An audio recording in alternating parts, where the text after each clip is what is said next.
Good evening, viewers, and welcome to another edition of Afterthoughts. I'm Nadeem Qadir, and today our guest is Mr. Mahi Chowdhury, very popular, well-known on TV and in politics, and he is Joint Secretary General of Bikolpo Dhara, Bangladesh. Welcome to the program, Mahi Chowdhury. Thank you very much, Nadeem. It's good to have you back. Thank you. Well, I'll start off with something that most people believe when you formed Bikolpo Dhara. Like it's an alternative Political platform. You will be working for peace, other things that politicians mostly say, but it's not done. And then your father, His Excellency President Chowdhury, was very unceremoniously, I'm sorry to say that, absolutely very right. unceremoniously taken out of Banga Bhavan, and its presidency was taken away. But then we see very recently that, which was a rumor for a long time, that Bikolpo Dhara might dissolve and go into with BNP absolutely, or Bikolpo Dhara will at least be an ally to BNP. So that part has become true in terms of anti-government position. So how do you explain that to the viewers? Thank you very much, Nadeem Bhai. See, this is not a very complicated thing. It's a very simple thing. From our point of view, from our perspective, from Bikolpo Dhara, the politics that we believe in and the politics that we're preaching for the last couple of years, last 4 or 5 years, as a matter of fact. See, we have talked about in Bikolpo Dhara, because you were trying to explain what Bikolpo Dhara stands for. I don't think we have enough time to talk about that, because it's pretty, we have to discuss for a long time if you really want to talk about the ideology of Bikolpo Dhara. But in short, what I can say, Bikolpo Dhara always believed that we will try to eradicate politics of confrontation, politics of revenge, and politics of hatred from Bangladesh. That's exactly where it comes to the point. Right, right. So when I talk about politics of respect and try to eradicate politics of confrontation and revenge, and if I do the same thing when it comes to me, because BNP has done these bad things with us 6 years ago, 7 years ago, or 8 years ago, so under no circumstances we will have no talking terms with BNP. You know, then it contradicts with their own ideology. So what we said, that yes, our doors will be open for discussion. We always criticize that these two leaders, our two respectable leaders, the Prime Minister and opposition leader, in many occasions we have seen, you know, they don't sit down, they don't discuss, they don't talk to each other, and we criticize that. So we didn't want to practice the same thing. So yes, we do have allegations against BNP, yes, correct. But the doors for discussion will always be open. It's open, right? But and it's open for all. Yeah, it's open for all. When our party president, Dr. Chowdhury, accepted the invitation of our honorable Prime Minister Sheikh Hasina for the iftar, and he went there, you know, it didn't make a big news. But the next day, when he attended the iftar of the opposition leader, Khaleda Zia, it hit all the newspaper. Because I think you were with the Grand Alliance during the elections. No, we were not. I mean, we were not with the Grand Alliance. In some way, you had a support for the Grand Alliance. No, we were absolutely a separate yes. alliance we had, and you know, we fought against both the alliances. But it was understood more like that. But because I'm an opposition party today, so there'll always be a psychological alliance with the main opposition. We had a meeting with BNP, and we have agreed only on one issue, and that is we want to establish the neutral caretaker government once back in place again.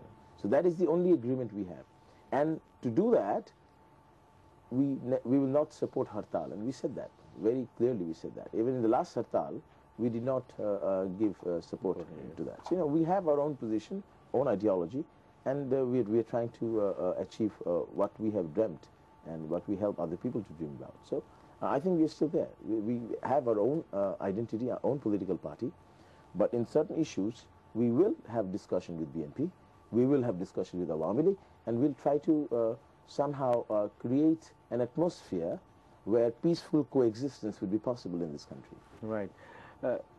Just one question is about your door is open for everyone, as you say. How do you look at the politics of Jamaat-e-Islami or a faction of the Islamic Qujat who are very extreme right-wing? Is your door open for them also? Well, see, because the younger generation that knows Mahi Chowdhury has a different... You're absolutely right. I have my own personal opinion, and I reject the idea, the political ideology of Jamaat-e-Islam outright. There's no doubt about that. But I do recognize them as a political party in this country, because they do represent the people even inside the parliament. So I disagree with them is one thing, but as a political party, I give my recognition to them, and I have my respect for that. But my doors are open in what sense? You know, in parliament, every party sits together and discuss. Yeah, but that way, you know, but yeah, for alliances, working together, no, I don't think so. We have said it very clearly that we will... So, but it appears that BNP will not leave Jamaat out of the four-party alliance. Right. So if you have to go into any alliance with BNP, do you have any such plans? Then it's indirectly or not, you are then again with There's Jamaat. no such plans yet in place. So I don't think this would be premature to talk about such thing. But I would say that we want to have a general consensus among all the political parties. In that way, we are still working, and the elections are still quite far away from today. It's another 2.5 years left.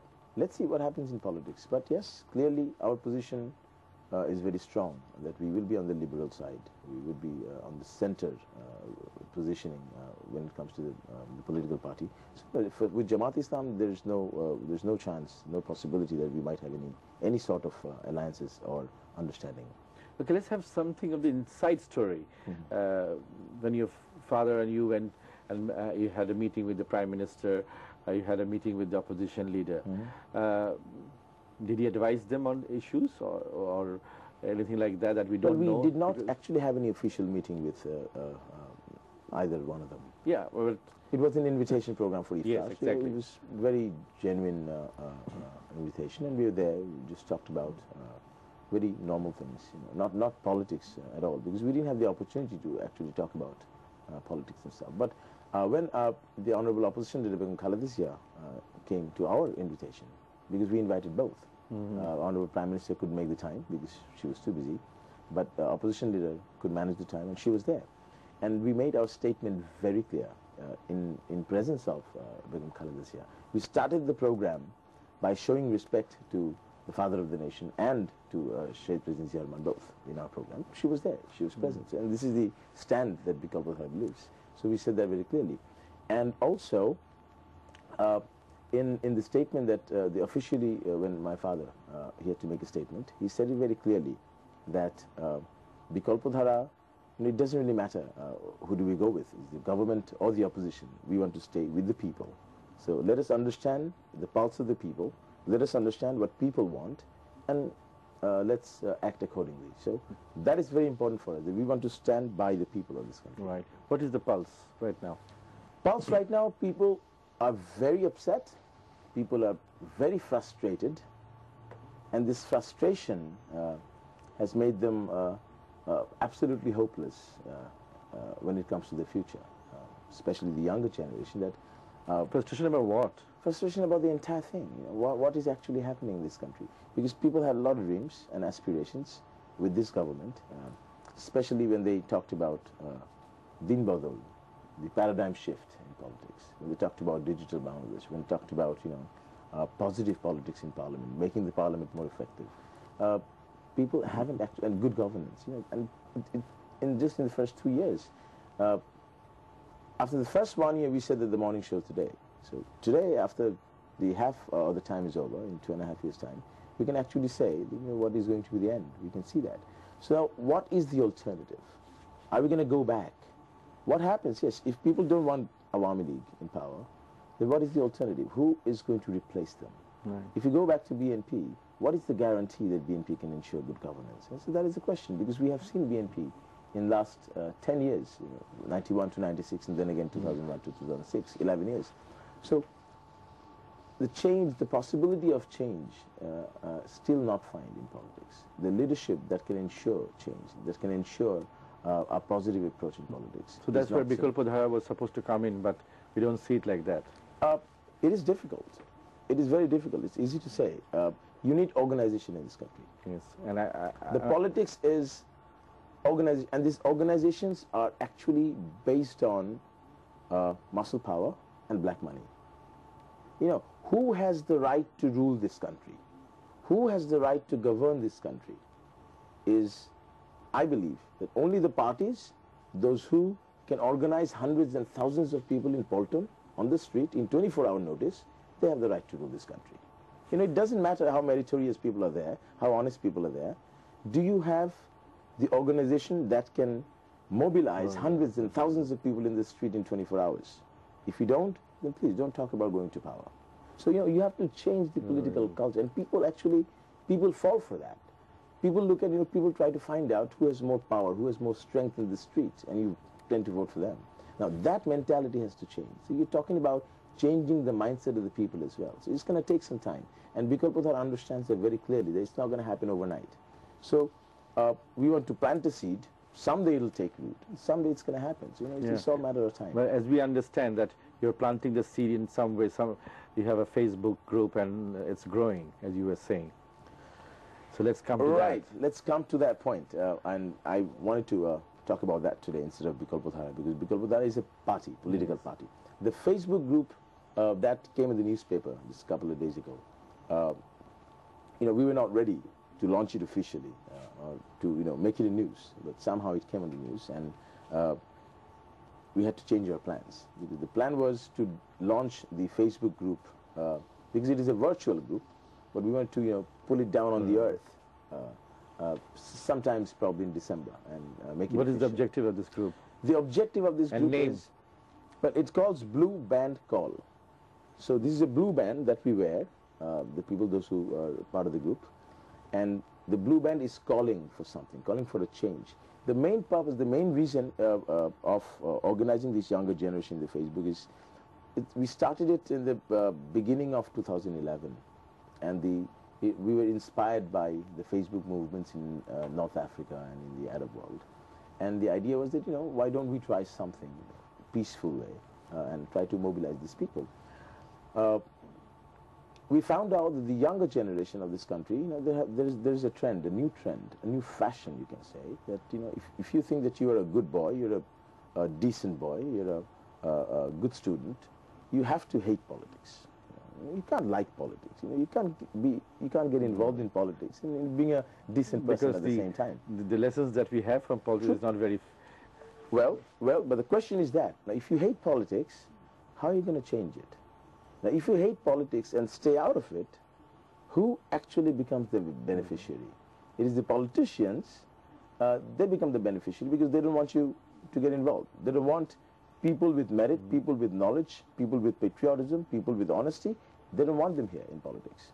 So if the honest people, meritorious people, knowledgeable people actually hate and stay out of it, then, the change is never going to come. So the main objective was to make the younger generation aware with a message that do not hate politics. That was the first thing. And then we have, I can give you a small book, a very, very small book. It's like a Bible for Blue Band Call. We can show this to our viewers if my producer is there. We can focus a bit on Mahi's book.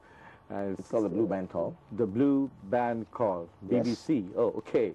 I don't know if BBC will sue you for that. No, not at all. Not at all. It's not BBC. It's Blue Band Call. You can say that.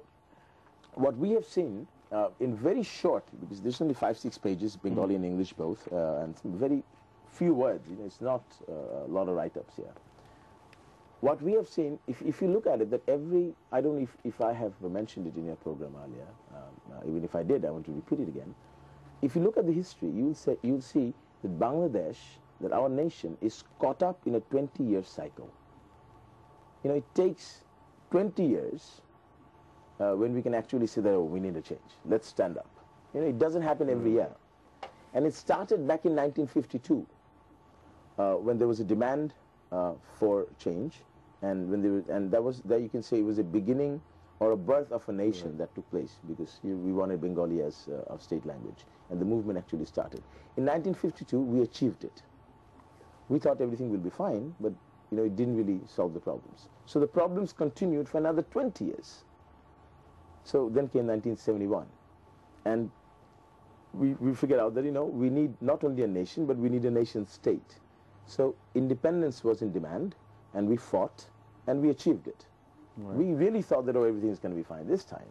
So, but yeah, there has been changes. There has been changes. Well, but then the interesting thing is, it's a 20-year cycle. From 71, again another 20 years, then came 1991. Right. We said, hey, we need democracy. So then we had democracy, and we thought everything's going to be fine. But unfortunately, nothing was fine, and another 20 years is gone. So I think, if you look at the history, I think the change is inevitable now. No one can stop the process of change. It's going to come. Then you're going to come. Well, the younger people they're going to lead, because in every movement, in 52, 71, and 91, it was the young people who actually led the movement. Yeah, so I think this is time. Absolutely. So, this is another time. You look at the younger people, they're frustrated, and they want to change. But the problem of 2011, if you compare it with the demands in 71 and 52 and 91, in all these times, in 52, in one word, you could actually communicate what you want. In 52, you communicated. You said, well, we want our language. In 71, we said we want independence. In 91, you said we want democracy. Now what do you want? You say we want change. Everybody say we want change. Change for a united nation, as you... But change, if I ask 20 people in the street, what do you want? Do you want change? All 20 of them say, yes, we want change. But then you ask them to define it. Okay, define change. What do you mean? It's very vague. It's vast.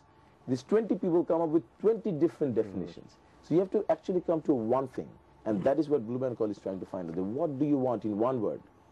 And what we have figured out, we want reconciliation. We want compromise. Right. We want peaceful coexistence. And we want, everybody's talking about -2. We talk about -4. We said minus the confrontation politics, minus politics of hatred, minus politics of division, and minus politics of corruption. Then change will come. Right. But there's something very difficult for the unity that you're looking for, because I always say that also. And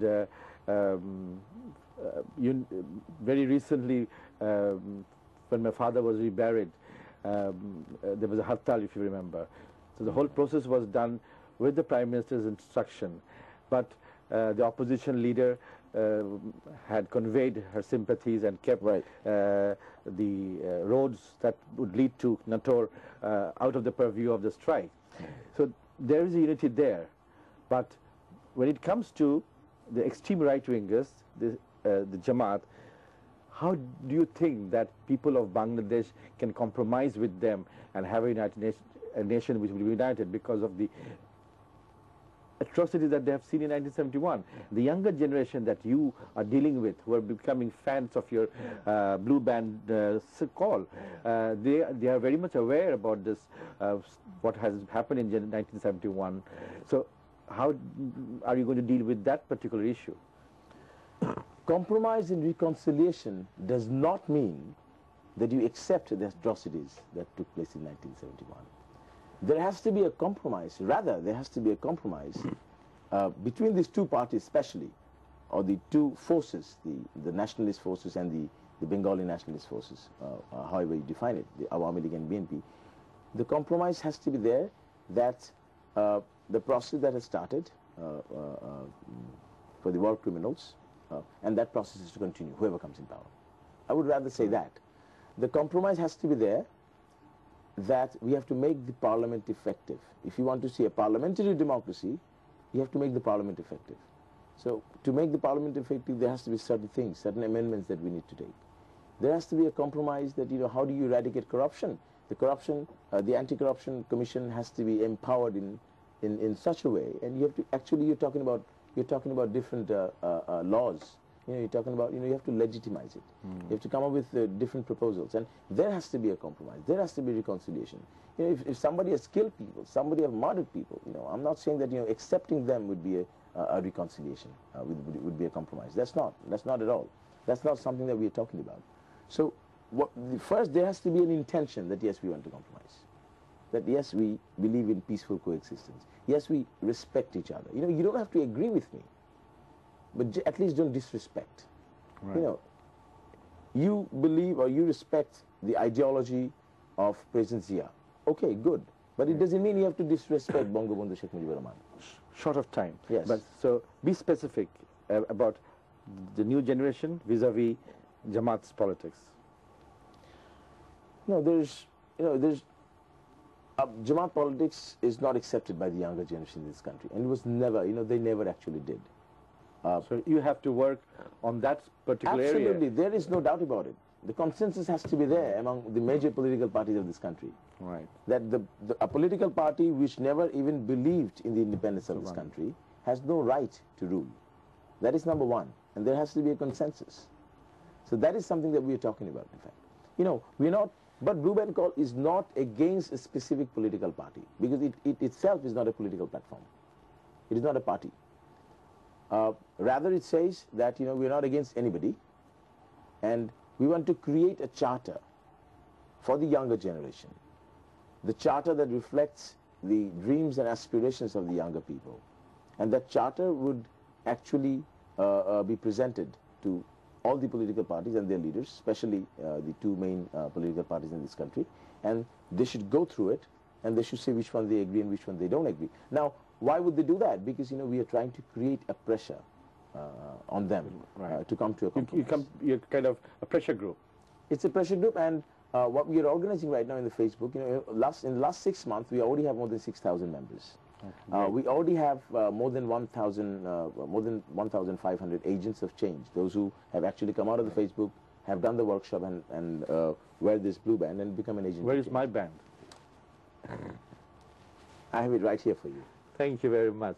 Well, Mr. Mahi Chowdhury, thank you so much. We have run out of time, but I hope that your mission is specific and you achieve what you want, a very beautiful Bangladesh. Good luck to you with that. Thank you very much. I would like to request would like to take your permission to give a short, just a link. You just go to Facebook and search Blue Band Call and join the group, because Bangladesh is waiting for you. Thank you so much. Thank you very much. All right, viewers, I have nothing to say around that. You decide whether you want to be with Mahi or not. But you are with me. Well, yes, I think I'll go through this book and then make my final decision and wear it then. Thank you very much. But for the moment, I'm keeping it. All right. All the best, viewers, and thank you for watching.